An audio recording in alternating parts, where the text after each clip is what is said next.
իմ համար շատ զարմանալի էր, որ այս 36 տարվա ընթացքում մայիսի 27-ին առաջի անգամ, երբ որ մենք ռուսական կայսրության հետ հական կոպիտ ասած ու զոհեր տվինք, մինչև այսօր դա չի նշվել ոչ մի ձևով։ Էլֆինջան Էդուարդի հետ խոսալուց ասես Տիգրան ջան, բայց դու գիտես ինչ գնացել ես, մենք այդ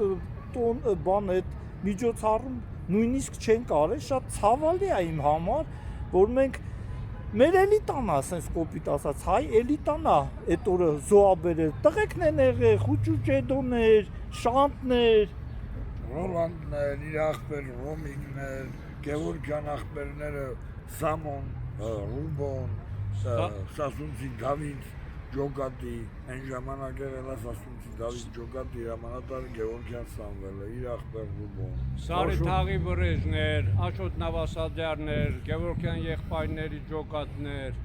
Աշոտ Կարապետյանը, Մխիթար Գևորգյանը, Ну մի անուններ հիմա չենք տա, մեր աղբերներն են եղել, մեր հայ ազգի զինվորներն են եղել, դրա համար ես կոչ եմ անում բոլորիդ տղեկ ջան, սա առիթ է, կարանք նույնիսկ հավաքվենք բոլորս իրար հետ հռչակենք հերոսների տոն, ոնց են ուկրաինցիք ասում,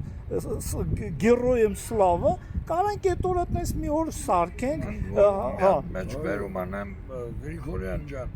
այդ ժամանակ 89 թվականին հայոց ազգային բանակը ստեղծել է Ռազմիկ Վասիլյան։ Մեր հաբի տղեկներն էին սաղ ստեղ։ Ռազմիկ Վասիլյանն ա եղել, Ռազմիկ Վասիլյանի հետ ճայ մայիսը։ Մի խոսքով տղեկ ջան, բոլորիդ մայիսի 27-ին ժամը 7-ին, 27-ին ժամը 7-ին, սենց ասում որ հիշվող լինի, սպասում ենք ձեզ Սասունցի Դավիթի արձանի ոտքերի տակ մեր հերոս, մեր բանը էպոսի եւ կայարանը, որտեղ դեպքերը կայացավ, բոլորից սպասում ենք, եկեք իրար հետ համախմբենք, սա մի առիթ է, որ մենք համախմբվենք ու տեր կանգնենք մեր անկախությանը, մեր պետության հզորությանը, պետականությանը եւ վերջով սա մեր պարտականությունն է, մեր ազգի մեր նկատմամբ։ զոհվածների հիշատակը վարպայենք մայիսի 27-ի արդիվ։